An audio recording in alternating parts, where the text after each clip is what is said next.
We begin tonight with breaking news, brand new information about the string of suspicious packages sent to public figures across the country. You are looking at new video showing law enforcement on the scene investigating 2 additional packages on the West Coast. Those packages addressed to Representative Maxine Waters. They are similar to 5 others targeting former President Obama, the Clintons, and several other high-profile figures. So here's what we know tonight. Law enforcement officials say the suspicious packages were pipe bombs packed with shards of glass. The latest 2 found at a postal facility in South Los Angeles. Tonight, it's still not clear who is doing this.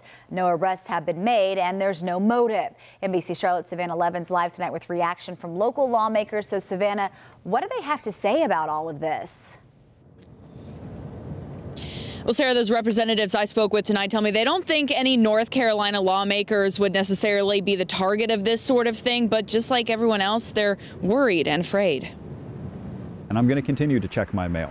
I think most state legislators are. Democratic State Senator Jeff Jackson says he doesn't expect any of these potentially lethal packages will end up in the Carolinas. We're at less risk because, frankly, there are just less major national media efforts to brainwash people about what's happening in the North Carolina state legislature. But it's something in the back of your mind, and it's something you talk to your families about. New reports are continuing to flood in after homemade bombs were mailed to CNN and Democratic leaders both at the state and national levels. Senior officials calling it an act of domestic terrorism. These devices are an attempt to strike fear, hence terrorism. Carolina USPS and FedEx representatives confirm they have advanced X-ray technology they will continue to use to flag dangerous mail. I don't know what the security protocol is for receiving mail in the General Assembly, and that's fine. It shows up at my desk.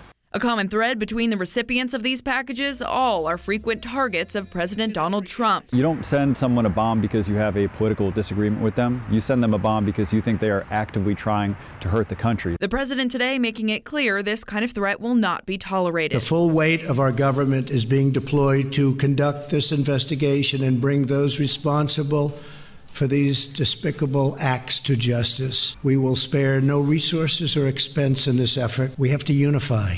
We have to come together. Local government offices, including the Mecklenburg Center here in Uptown, tell us that they are implementing extra security measures. They wouldn't release any details, obviously, for security reasons. And even us at NBC Charlotte, we've halted our mail service. It's just a very scary time right now, you guys.